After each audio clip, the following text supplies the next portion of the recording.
Telugu Desam party కూటమి ప్రభుత్వం అధికారంలోకి వచ్చి 18 నెలల కాలం పూర్తయిపోయింది.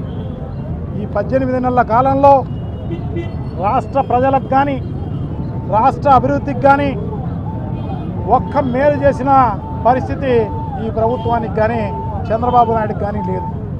మేనిఫెస్టోలో ఏదో గొప్పగా చెప్పడం జరిగింది, పెద్ద ఎత్తున అవి చేస్తాం ఇవి చేస్తామని చెప్పేసేసి. అదే కాకుండా జగన్మోహన్ రెడ్డి గారికి ఇచ్చే పథకాలు అన్నీ కంటిన్యూ చేస్తూ దానికంటే మించిన విధంగా ఇస్తామని చెప్పేసేసి ప్రతి మీటింగ్లోనూ ఊదరగొట్టడం జరిగింది. అవన్నీ చేసి ప్రజలందరినీ మోసగించి ఈవీఎంల మోసంతో నువ్వు అధికారంలోకి వచ్చి చేసింది ఏంటంటే దోచుకోవడము, దాచుకోవడము, తినుకోవడము తప్ప నువ్వు వేరే ఏమీ లేదు అని చెప్పి మీకు అందరికీ కూడా తెలియజేసుకుంటున్నా.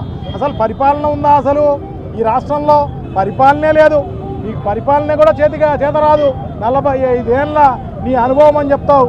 45 ఏళ్లలో ఇంత దరిద్రమైన పరిపాలన గతంలో కూడా నువ్వు చేసిన పరిపాలనలో ఎప్పుడు కూడా లేదు అని చెప్పి తెలియజేసుకుంటున్నాను అన్నమాట.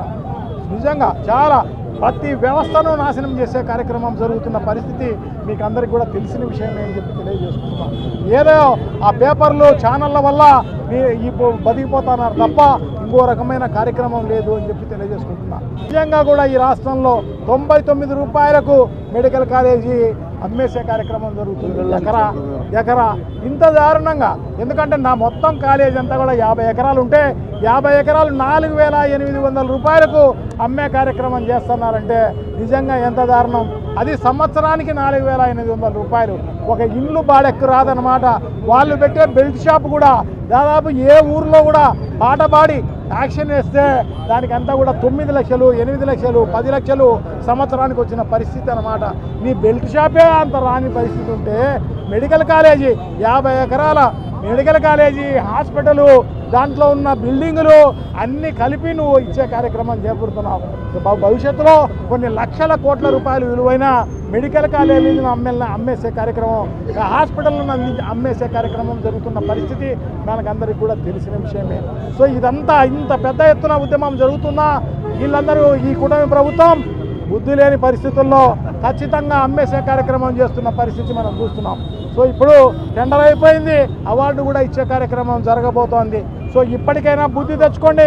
1 సంతకాలంటే 2 కోట్ల మంది ప్రజలు సంతకాలు చేసినారు. సంతకాలు చేసినా కూడా నువ్వేం పట్టించుకోకుండా ముందుకు పోయే కార్యక్రమం జరుగుతోంది. సో తప్పకుండా నువ్వు వెనక్కి వచ్చేంత వరకు, ఈ మెడికల్ కాలేజీలు గవర్నమెంట్లో నడిపేంత వరకు వైఎస్ఆర్ కాంగ్రెస్ పార్టీ పోరాటం